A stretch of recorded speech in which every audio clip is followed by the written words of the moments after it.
Hello लोगोफोर बे समाव नोंथांमोननि सिगाङाव नेचार पाब्लिकेशननि गेजेरजों गोदान भिडिअ लाबोदों आरो बे भिडिअआ मा नोंथांमोनहा गासै लाइनआपआव मिथिनो मोननाय जागोन बे जादों क्लास 7नि ससियेल साइन्सनि आरो गुबुन मोनसे चेप्टाराव क्लास लानो नागिरदों दा बे जाहैबाय चेप्टार 2 दा बिनि सायाव नट्सबो मोननाय जागोन पिडिएफ फाइल नोंथांमोनहा दा डिसक्रिप्शनाव लिंक मोनगोन बेजों थांनानै डाउनलड खालामनो हागोन आरो नायनो हागोन दा बिनि अनगायैबो बिनि सिगां नोंथांमोननि गेजेराव जायफ्रा स्टुडेन्ट नङा नोंथांमोना शेयार खालामनानै हो जाहाथे बैसोर मोनहैयो आरो न'नि बा लोगो बायदिसिनाफोर दङबा शेयार खालामनानै हो जाहाथे मिथिनो मोननाय जायो आरो नट्सखौ मोननो हानाय जायो जिहेतु गुबुन गुबुन फरायसालिफोराव नट्स होनो मोना एबा फोरोंगिरि गैजोबा दा बेफोरबायदि प्रब्लेमा सल्भ जायो दा बिनि अनगायैबो क्लास 7ल' नङा क्लास 6निफ्रायनो 10सिम बेयाव नोंथांमोना नट्स मोनगोन आरो डिसक्रिप्शनाव क्लासबो मोनगोन गासैखौबो साबजेक्टनि दा क्लास 7नि चेप्टार 6 गासै 15-16थासो चेप्टारा क्लास लाजाखांबाय आरो बेनिफ्राय लालांगासिनो दङ दैलि आपल'ड मोनगोन ओंखायनो साबस्क्राइब खालामाखैबा खालामनानै ला दा गोबाव खालामाजासे फैदो जोङो मिथिना ला दिनै फार्स्टआव दङ बुहुमनि इसिं बाहागो माने बुहुमनि सिं बाहागो बुहुमनि हानि सिं बाहागोनि दाथाय दा बिनि सायाव जोङो मिथिनो मोनगोन होनदों बेयाव दानिया फैदो बाहाय जोङो मिथिना लानि बाहाय जोङो मा दङ दा मा होनदों बुहुमा गासै मा होनाय दङ सरासनस्रा जोङो बाहाय खिन्थादों जे जोंनि भुमखौरांगिरिफोरनि बादिब्ला 450 कौटि बोसोरफ्राम सिगांनो बुहुमा सोमजिदों होनदों आरो सोमजिनायनि महरा मा होनदों सिगाङावहाय बुहुमा मोनसे अरनि लाथा बादि दङमोन होनदों जाय जोबोद गुदुं लाव लाव मोनदों जेरै जाय माने प्लास्टिकखौ जोङो सावोबा सावनानै जुदि प्लास्टिकनिफ्राय गोलैनाय अरा एबा प्लास्टिकआ खामनाया जेरै गोदौबाय थायो बेबायदि बुहुमा गोदौबाय थादों होनदों बिनि उनावहाय लासै लासै बुहुमा गाव हारसिं गिदिंनायनि जाउनाव बुहुमनि बे बिदुङा लासै लासै बारमण्डलजों गोसारनानै लासै लासै गुसु जालांदों आरो बुहुमा गोरा जालांदों होनदों आरो बुहुमा गोरा जानायनि उनाव बुहुमा गिदिंबाय थानायलाय बियो दुलुर जालांनो गोनां जादों होनदों जेरै थरसे हादरखौ जोङो हा जावखानानै लानायनिफ्राय आखाइयाव गारखोयै जोङो फिदिंबाय थायोबा बे हाया लासैनो दुलुर जालांगोन दा जोङो जेरैहाय बेबायदि खालामनो हायो बुहुमाबो गिदिंनायनि जाउनाव दुलुर जालांदों होनदों आरो बिनि उनाव बुहुमनि गुदुं बाहागोआ लासैनो गुसु जालांदों होनदों जेरै जों अरखि थरसेखौ अरनिफ्राय बोखारनानै बाहेरायाव दोननाय लोगो लोगो बारजों बियो गुसु जालाङो एखे रोखोमैनो बुहुमनि दुंथायाबो गुसु जालांदों होनदों आरो बे गुसु जालांनायनि समाव जाय जायगायाव दै बाहागो दङ बे जायगाया दैयैनो थादों जायहा बोरि दङ बे बोरि थादों आरो जाय जायगानि बोरि बाहागोआ गोजौ जानानै थादों बेयो गोजौ जानानै थादों होनदों हाजो थारमाने जेराव गोजौहां जानानै थादों जौयेन महर लादों जेराव गाहाय जादों बे हायेन महर लादों आरो बेनो गोबाव बोसोर बुहुमनि दावगिदिंनायनि जाउनाव बेनो सोलायै मा जादों होनदों बेयो जोंनि बुहुमनि महरा आथिखालनि थाथायसिम सफैदों होनदों आरो बेनि अनगायैबो गोबां बाथ्रा दङ बाहाय जों मिथिनो मोनगोन अब्ला बुहुमनि सोमजिजेननाय महरा मामोन बेखौ जोङो बाहाय हमनो हानाय जाबाय दानिया बुहुमनि सा बाहागोआव जोंनि दुंथाया लाथिख'निफ्रायनो सुरु जायो लाथिख'नि खमसिनबो दङ जेराव बरफ जानानै थानाय जोंनि बुहुमनि सा बाहागोआव दं बेखौ खिन्थादों आरो बुहुमनि मिरु बाहागो सिंसिम 6000 डिग्रि सेलसियाससिम जायो होनदों बुहुमनि दुंथाया 6000 डिग्रि सेलसियाससिमहालागै गुदुं होनदों बेखायनो बुहुमनि मिरु बाहागोआ जेब्लाबो लाव लाव अरगें लाभा महराव थायो होनदों दा बेखौ जोङो मिथिनो मोननाय जाबाय बेनिफ्राय आरोबाव दानिया मोनसे खोथाया जाहैबाय मा होनदों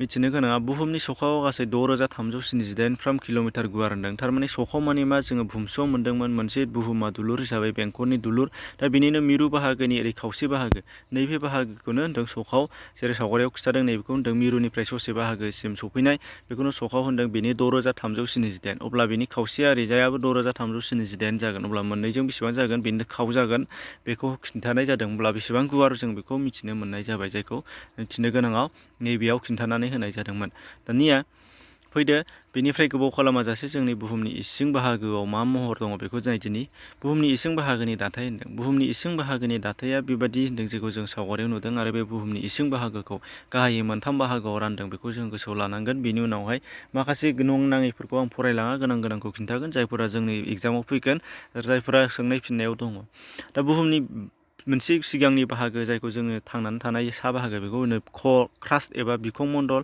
आरो बेनिफ्राय जोख्लोब मण्डल मेन्टेल नैथिया बेनिफ्राय थामथिया जादों खर एबा मिरु मण्डल दा बे मोनथामनि बागैनो जोङो लासै लासै गुदि खिथा मोनलांगोन दा बाहाय दा फैदो फारि फारि बिखं मण्डलखौ जोङो लाग्रोनि बिखं मण्डला मा होनदों बुहुमनि सा बाहागो होनदों जेराव बिफां लाइफां दङ जों जेराव आथिं गानानै दङ बेनिफ्राय गरै गासै 20 किल'मिटारहालागै गोथौसिम बे बिखं मण्डलाव गोलैजोबो होनदों आरो बे बिखं मण्डलनि बबेबा बाहागोआ दानो 16 किल'मिटारफ्राम रोजानो आरो बबेबा बाहागोआ 60 किल'मिटारफ्राम रोजा आरो बबेबा बाहागोआ लैथो बाहागोआव 5 किल'मिटार आरो 10 किल'मिटारफ्राम रोजा गाहामल' दं होनदों मानो होनबा दै बाहागोआनो जोंना लैथोआ 10 किल'मिटार गोथौ गाहाम दंहैखासै नालाय बेखायनो मा जाबायनो 10 आरो हरै बोरि बाहागोआ लैथो बाहागोआनो दैयानो बेवहाय 10 किल'मिटार आरो बोरि बाहागोआ 10 थायोबा 20 बेखायनो मा होनो बबेबा 10 किल'मिटार गाहामल' रोजा दङ होनदों नाथाय बबेयावबा हाजो थिखिनि बाहागोआव 60 किल'मिटार लागै जाहैफ्रामो होनदों आरो बेनिफ्राय गर लायोबा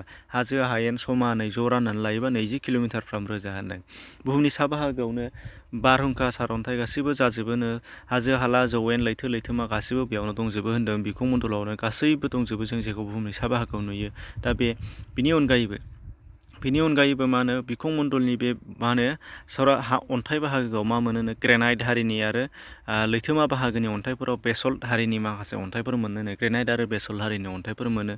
दा बेखौ गोसोआव लानो गोनां आरो बिनिफ्राय मा होनो अन्थाइफोराव मा होनो मोनो होनदों अन्थाइफोराव बुहुम बिखुं बाहागोनि अन्थाइफोराव लैथो सिंनियानो जा बुहुमनि सा बाहागोनियानो जा हा बाहागोनियानो जा बेयाव एलुमिनियाम आरो मा होनो सिलिकन आरो एलुमिनियामनि मोननैनि बिबांखौ जोबोद मोननाय जायो होनदों। बेखायनो दानिया इंराजि स्पेलिं सिलिकननि SILICON सिलिकननि SI आरो एलुमिनियामनि ALUM बे एलुमिनियाम स्पेलिंनि AL बे मोननैखौ लाजाबनानै SI दाजाब AL मोननैजों मा जाखोनो SIAL थारमाने सियाल बेबादि मा होनो मुं दोननाय जादों होनदों। ओंखायनो बुहुम बिखुंनि गुबुन मोनसे मुंखौ सियाल थोरफो होननानै मिथिनो मोननाय जायो होनदों। मानो होनबा सिलिकन आरो एलुमिनियाम बे मोननै धातुखौ बुहुमनि बिखुंनि हा बाहागोनि अन्थाइ बाहागो लैथो बाहागोनि अन्थाइ बाहागोफ्राव मोननाय जायो होनदों आरो बे मोननैजों नामखौ दोननाय जादों। अब्ला बुहुम बिखुंनि सोमोन्दै जोङो सर्टै मिथिनो मोनबाय। दाना जोख्लोब मण्डला मा होनदों जोख्लोब मण्डला मा होनो बुहुम बिखुंनि सिंनि बाहागो 20 किल'मिटारनि सिंनि बाहागोलाय जेखौ जों बाहाय होनदों बे जोख्लोब मण्डल बेखौ होनदों। जोख्लोब मण्डलाव मा होनो गासै 2900 किल'मिटारफ्राम रोजा होनदों बियो। जोंना दहाय बिखुं मण्डला 20 किल'मिटारल'मोन जास्ट 20ल'मोन नाथाय दा नुनो मोनबाय जोख्लोब मण्डला 2900 किल'मिटारफ्राम रोजा आरो बे 2900 किल'मिटारफ्राम रोजायाव गोरा बाहागो जोबोर अन्थाइ बाहागोजों दाजानाय होदों। ओंखायनो बियो एकदम जोबोद गोरा बाहागोथार होनदों आरो बेयाव सिलिकन आरो मेगनेसियाम मोननै धातुखौ जों बांसिन मोननाय जायो होनदों सिलिकन आरो मेगनेसियाम। दा बेखायनो बेयावबो सिलिकननि SI आरो मेगनेसियामनि MA फार्स्ट मोननै लेटार दा बे SI आरो MA दाजाबनानै सिमा थोरफो मुं दोननाय जायो होनदों। अब्ला जोख्लोब मण्डलखौ सिमा थोरफोबो बुंनाय जायो बा सिमा मण्डलबो बुंनाय जायो जों बेखौ मिथिबाय। दाना बेयाव सावगारि होनाय जादों बुहुमनि जोख्लोब मिरु आरो माने बिखुं मण्डल बे मोनथामनि बेखौ सावगारियाव कुइसनाव सोंनाय दङ बे सावगारिखौ आखिनो गोनां जायो। मोनथाम थोरफोनि महरा बे नैबेया मिरु बे जोख्लोब बेबो जोख्लोब सा जोख्लोब सिं जोख्लोब मोननैयाव रानदों आरो फार्स्टथारनिया जाहैबाय 20 किल'मिटारा जास्ट बियो बिखुं मण्डल। बेनिफ्राय फैदों मिरु मण्डला जाहैबाय बुहुमनि गोरबोनि गेजेर बाहागोआव थानाय लावथार बुहुमखौ मोनथाम बाहागोआव रानबाय नालाय बे गेजेरनि मिरु बाहागोनि लाव बे जाहैबाय बे थोरफोआ गासै 3486 किल'मिटारफ्राम रोजानो बयनिख्रुइबो गुवारसिना बे 3486 किल'मिटारफ्राम रोजा आरो बे मिरु मण्डला जेब्लाबो 6000 डिग्रि सेलसियाससिमहालागै गुदुं दं हिसाबै बेयाव गासैबो बुस्थुआनो लाव थायो ओंखायनो अरगें लाव लाभाजों बेयो दाजानाय होनदों। दा बेखौनो बियो जोबोद गुदुं। दा बिनि उनावहाय बे अन्थाइ गासैबो लाव मेगमा लाभाफोराव बांसिन मा मोनो होनदों सोर आरो मा मोनो होनदों मा होनो निफे होननानै बुंनाय जादों। मानो निकेल कबाल्ट बेफोरखौ मोनो होनदों आरो सोरखौबो बांसिन मोनो होननाय जादों। बेखायनो निकेलनि Ni बेखौबो Ni आरो बिनिफ्राय दाजाब सोर एबा पेरियामनि Fe मोननैजों दाजाबनानै NiFe निफे होननानैबो मुं दोननाय जादों होनदों। दा बेखौ मिरु मण्डलखौ आरो मिरु मण्डलखौ मोननै बाहागोआव रानो होनदों बायजोआरि मिरु आरो गेजेर मिरु बाहागो। बायजोआरि मिरु हिसाबै 2250 किल'मिटारफ्रामाव दोनदों गेजेर मिरु हिसाबै 1229 किल'मिटारफ्राम गोजानाव दोनदों। दा बे अब्ला मिरु मण्डलनि सोमोन्दै जों मिथिबाय। दाना अन्थाइया माखौ होनदों नायदो अन्थाइया जाहैबाय मा होनो जोंनि बुहुम बिखुंनि सायाव जोङो जेखौ नुदों बेबो अन्थाइ नाथाय बुहुमनि सा बाहागोआव जेखौ अन्थाइ नुदों बेनिफ्राय बांसिन बुहुमनि हा सिङाव बांसिन अन्थाइफोर दङ लैथोनि सिङाव बांसिन अन्थाइफोर दङ होनदों आरो बे अन्थाइफोरा सरासनस्रा माजों दाजायोनो बियो धातु आरो धातु नङै माखासे गोरा बेसादफोरजों ज' जानानै दाजायो होनदों। दा जेरैहाय बाहाय खिन्थादों मानिक थायो होनदों अन्थाइफोराव गासै सिलिकन एलुमिनियाम आरो बेनिफ्राय दङ अम्लाजान बेनिफ्राय सोर केलसियाम सडियाम कार्बनेट सालफार बेनिफ्राय गुबुन गुबुन रासायनारि मुवाफोरजों आरो गुबुन गुबुन धातु सेहा दस्ता बायदिसिनाफोरजों मा होनो अन्थाइया दाजायो होनदों। अन्थाइनिफ्रायनो बेखायनो बेखौ मोनजोबो एलुमिनियाम कबाल्ट बेनिफ्राय मा होनो सोर आरो बेजों लोगोसे मा होनदोंमोन गुबुन गुबुन धातुफोर जेरैजाय सेहा दस्ता बायदिसिनाफोरखौ अन्थाइनिफ्राय मोननाय जायो आरो बिसोरनो ज' जायोबा अन्थाइ जायो होनदों। दा बेखायनो अन्थाइया मा माजों दाजानाय होनबा बेखौ जोङो मोननो हागोन। बेनिफ्राय अन्थाइखौ मा होनो मोनथाम बाहागोआव रानदों होनदों। बे मा नायदो नुनो मोननाय जाबाय जोङो फार्स्टआव अन्थाइखौ अरगें अन्थाइआव रानदों मोनसे, गोदि अन्थाइआव रानदों मोनसे आरो महर सोलायनाय अन्थाइआव रानदों। दा अरगें अन्थाइखौ मोननै बाहागोआव रानबावदोंनो, गोरबो सोरखिनाय आरो बायजो सोरखिनाय। अब्ला अरगें अन्थाइआ मोनबेसे मा होननानै सोंनो हागौ, अन्थाइआ मोनबेसे होनबा मोनथाम, अरगें अन्थाइ, गोदि अन्थाइ, महर सोलायनाय। अरगें अन्थाइआ मोनबेसे होनबा गोरबो सोरखिनाय बायजो सोरखिनाय मोननै बे बाहागोखौ सोंनो हागौ। दानिया फैदो अरगें अन्थाइआ माखौ बुङो जों मिथिनि।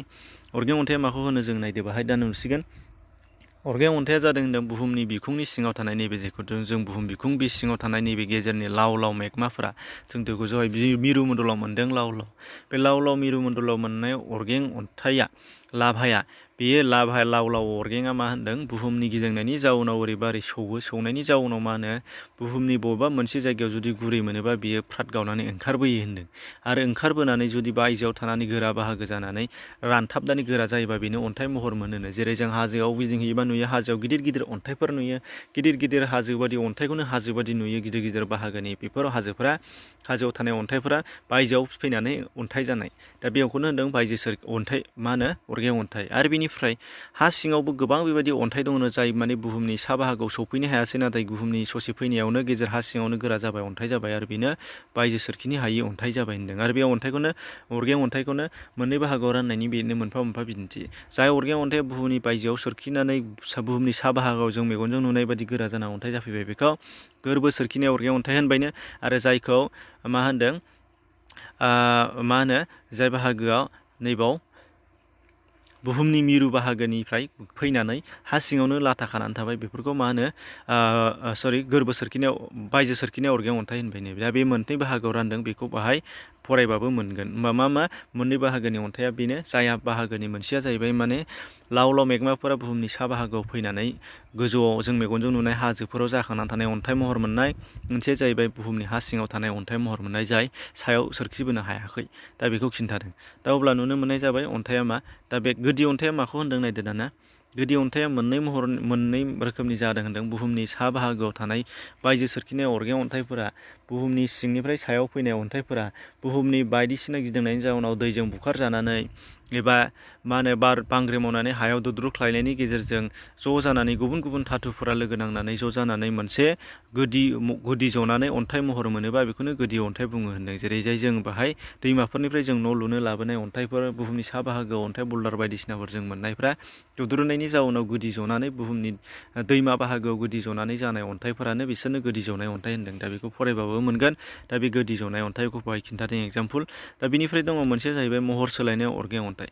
महर सोलायनाय अरगें अन्थाइआ मा होनदों, महर सोलायनाय अरगें अन्थाइआ जाहैबाय मा होनो गोदि अन्थाइ आरो बायजो सोरखिनाय बुहुमनि सा बाहागोआव एबा बुहुमनि सिं बाहागोआव थानाय अरगें अन्थाइफोरा ज' जानानै गुबुन गुबुन महरफोरनि गोदि अन्थाइ, बायजो सोरखिनाय अरगें अन्थाइ एबा बायजो सिङाव मिरु सोरखिनाय अरगें अन्थाइ, बे मोनथामजोंनो आरो बुहुमनि बायजोआव थानाय गुबुन गुबुन धातुफोरजों एलुमिनियाम, सोर, खबाल बायदिसिना हायाव थानाय बे धातुफोरजों ज' जानानै अन्थाइ महर मोनफिनो होनदों। गासैजोंनो जयै मिक्स गलाय मोन्देर ज' मोनसे अन्थाइ महर मोनो। आरो बे अन्थाइ महर मोननायानो बेखौनो होननानै बुंदों महर सोलायनाय अरगें अन्थाइ।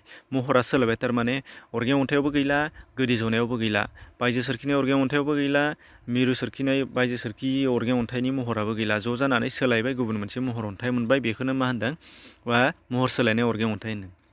दानिया अरगें अन्थाइ आरो महर सोलायनाय अरगें अन्थाइनि मोननैनि गेजेराव बिदिन्थि आलदा आलदा होदों, बेखौ गोसोआव ला। महर सोलायनाय अरगें अन्थाइनि बेलायाव मा होनो सिस, निस, मार्बल, क्वार्टाइस, बेनिफ्राय दङ स्लेट, बेफोरो बिदिन्थि, बेखौ सोंनाय दङ। बेनिफ्राय गोदि जनाय अरगें अन्थाइनि बेलायाव दङ माइका, ग्रेनाइट, बेनिफ्राय सुनै अन्थाइ, बाला अन्थाइ, हाब्रु हा, बिसोरो बे एगजामपोलखौ गोसोआव ला, मोनफा मोनफा बिनाय दङ। दानिया फैदो मानिकआ माखौ होनो नायदो। मानिकफोरा सरासनस्रा गोरा मुवानो, नाथाय जायफोर अन्थाइबो नङा एबा बबेबा सोर एबा लहाबो नङा। दा बे मानिक होननानै बुङो जायफोरखौ। दा बे मानिकफोरनि बेलायाव बिदिन्थि दङ होननायाव मोननै दङ। माखासे मानिकफोरा अन्थाइ बानायो होनदों आरो माखासे मानिकफोरा अन्थाइ बानाया होनदों। बेखायनो अन्थाइ दाग्रा मानिक आरो अन्थाइ दायि मानिक मोननै बाहागोआव रानदों होनदों। आरो बे मानिकफोरनि बिदिन्थिखौ बाहाय खिन्थादों। जेरैजाय नोंसोरो बाहाय महर मोनगोन मा होनो अन्थाइ बादि नाथाय अन्थाइ महर नङा, धातु जायखौ होनना बुङो। बे जाहैबाय क्वार्ट्ज, सिलिकेट, कार्बनेट अक्साइड, ओमफ्राय फेल्सपार, बेफोरो अन्थाइ दाग्रा मानिकनो। आरो गुबुन गुबुन अन्थाइ दायि मानिकफोरा बाहाय दङ गासै गेलेना, बेनिफ्राय गाहायाव दंबावो आर्पिमेन, मेलाकाइट, बेफोरो धातुआरि मानिक होनदों। धातु जायखौ जों होनना बुङो दे बे अन्थाइ दायि थारमाने धातु आरो अन्थाइ दाग्रा मानिक बे मोननै बाहागोआव जेखौ मोनदों बिसोरो। आरो मानिकफोरबो दङ, मानिकफोरखौ गुबुन गुबुन बाहागोआव रानदों। जेरै मानिकफोरनि बिदिन्थि दङ बाहाय। मानिकआ माखौ होनो? मानिकआबो जों जेरै सरासनस्रा मानसिफ्रा आखाइयाव गानो, धातु गानो, आस्थाम बानायनानै गानो, बेफोर बिनि गेजेराव दङनो माखासे मानिकफ्रा जेरै सना, रुफा, तामा, बिसोर मानिकनो। प्लेटिनियाम जों जेखौ गानो मानसिफ्रा, सेहा, फारा, थिं, दस्ता, बेफोर गासिबो मानिक गोजा होनदों। आरोबाव धातुआरि नङि मानिक माखासे दङनो, जों दा बुंनायफ्रा धातुआवनो गोलैजोबो। जों जायखौ होनना बुङो सना, रुफा, जों गहेना गानो बेफोरो। बेनिफ्राय धातु नङि मानिक दङ जेखौ खिथादों बाहाय आर्सेनिक, एन्टिमनि, बिस्माथ, सेलेरियाम, बिसोरो धातु नङि मानिकआव गोलैयो होनदों। दानिया फैदो हा लास्टआव। हाखौथ' जों बयबो मिथिगौ, हाया सरासनस्रा गुरै मुवा, जों जेखौ आथिं गानानै दंगासिनो दङ बेनो हा, जाय बिफां लाइफां रज'यो। दा बियो जिबियारि आरो जिबियारि नङै मुवाजों दाजानाय होनदों। मा होनदों? जिबियारि नङै माने मा? बे जिउ गोनां बायदिसिना जिब-जिबिफोर, बिफां लाइफां, जिउसा, एम्फौ एनला बेफोर दङ आरो बेफोरनि थैनानै थांनायनि सेवनाय जिबियारि हासारफोर दङ, बेफोरखौ होनदों जिबियारि। आरो जिबियारि नङैफोरा बिसोरनो जय जों मोननाय अन्थाइ, धातु, मानिक, बेफोरो गासैबो जिबियारि नङै। ओंखायनो बेजों गलाय मोन्देर जोंना बुहुमा दाजादों, हा बाहागोआ दाजादों। ओंखायनो बेखौ धातु आरो धातु नङि मोननै मुवाजों दाजानाय होननानै बुंनाय जादों। बेनि अनगायैबो बारहुंखा, सारअन्थाइ, दैमा दैसा, बिलो बिलोमा, हाजो हाला, जौयेन जौथां गासिबो बे हा बाहागोआवनो दङ। मानसिनि थांना थानायनि गासैबो थांना थानायनि खामानि, हान्था मेला खालामनाय, फालांगि गेलेनाय, न' बां लुनाय, सोहोर नोगोर दानाय, गामि फसंनाय, गासैबो बुहुमनि सा बाहागोआवनो दं एबा हा बाहागोआवनो जाजोबो। दा बेखौ जों बयबो मिथिगौ। आबाद मावनाय, बिफां लाइफां रज'नाय गासैबो हायावनो थायो। हाया मोननै बाहागोआव रानजादों, हिउमास आरो हिउमास गैयि। हिउमास माने हासार गोनां हाखौनो होनदों आरो हिउमास गैयि माने रानस्राव हा, बेखौनो जों बुंदों। हास्राव हा, जेखौ हासार गैया बेखौ। हायाव गुबुन गुबुन मोननाय माखासे जिबियारि नङि मुवाफोरा मा होनदोंनो? जेरै जाय nitrogen, potassium, magnesium, sulphur, phosphorus, सोर, तामा बायदिसिना जों बेवहाय जेखौ धातुआव मोनबोदों, धातु नङियाव मोनबोदों, बेफोरखौ बेखाय मोननाय जायो होनदों। दा बेखौ हाखौबो माखासे बाहागोआव रानदोंनो, सोरजिनाय बादियै आरो दाथाय बादियै। सोरजिनाय बादियै मोननै बाहागोआव हा रानबावदोंनो, आग्लायनाय हा आरो जायगा सोलायनाय हा। आरो दाथाय बादियैखौ रानदोंनो आबाद मावजानाय हा, गेजेर थाखोनि हा, आबाद मावजायि हा, बे माखासे बाहागोआव रानदों। जास्ट बेखौ गोसोआवल' लानांगोन। दा बेखिनि। बेनिफ्राय फैदो बुहुम बिखुंनि आरो जिब मुलुग। बेखौ जोङो बयबो मिथिखायो, लास्टआव एन्डिं होदों। दानिया नायदो, बुहुमनि बिखुं बाहागो जों दहाय मोनदोंमोन 20 किल'मिटारफ्राम रोजा। बेयाव जाहाय मा होनो? गासैबो जिब जिबिफ्रा थांनानै थायो, बेनि सिं बाहागोआव गैया होनदों। बुहुमनि सा बाहागो, बे बुहुमनि सा बाहागोआव बुहुम बिखुं बाहागोआ हायावल' नङा, जिब जिबिफ्रा थांनानै थानाया बारमण्डलाव थायो, जाय बारमण्डला बुहुमनि सा बाहागोजों गोसारनानै दं। बेयाव दाउ बिरनाय, एम्फौ एनला, सिख्रि बायदिसिना जिउसाफोर बिरनाय, बिसोर बेवहाय बाराव थांनानै थायो। बेनि अनगायैबो जोंहा बिफां लाइफां, जिब जुनारफोरा बुहुमनि सा बाहागोआवनो रज'यो। बिफां लाइफांखौ सोनारनानैनो गोबां जिब जिबिफ्रा थांनानै थायो। बिफाङावनो गोबां एम्फौ एनला, मोस्रोमनिफ्राय लानानै नोंसोर जेरै मेगनजों नुयो, एम्फौ एनला बायदिसिनाफ्रा, जिउसाफ्रा बिफाङावनो थायो। बिफांनि बिलाइखौनो जानानै थायो, बिफांनि फिथाइखौ जानानै थायो, रोदाखौ जानानै थायो। मानसियाबो एखेयानो। जोङो खामानि मावनानै जायो, नाथाय जों जानाय आदारा गासैबो बिफां लाइफांनिफ्रायनो मोनो, जिब जिबिनिफ्रायनो मोनो। गासैबो जिउआरिफोरनि थानाय जायगाया ओंखायनो मा होनो? बुहुम बिखुं मण्डलानो। ओंखायनो बुहुम बिखुं मण्डला जोंनि थाखाय जोबोद गोनांथार होनदों। बे मोनसे, बेखौ जोङो गोसोआव लाथारनो नांगोन। ओंखायनो दा अब्ला बेखौ हारसिं फरायबाबो हागोन। बाव सोर, तामा, लहा, सेहा बायदिसिना बावनो दंजोबो। दानिया फैदो जोब्बाय। जोबनायनि बेलायाव सोंनाय फिननाया डिसक्रिपसनाव लिंक दं, बेजों थांनानै डाउनलड खालाम, गासैबो दङ। बुहुम बिखुंनिफ्राय मिरुसिम मोनब्रै थोरफो दङ। बुहुमनि बिखुङा गड़ै 20 किल'मिटार, गोरबोनि ओंथिया जादों मिरु मण्डल, बेफोरखौ गासैबो हासिगोन। अब्ला एसेनोसै। गुबुन गुबुन भिडिअफोरखौ डिसक्रिपसनाव लिंक दं, बिनि PDF फाइल डिसक्रिपसनाव नट्सखौ मोनगोन, डाउनलड खालामनानै ला। एसेनोसै, गोजोन्थों।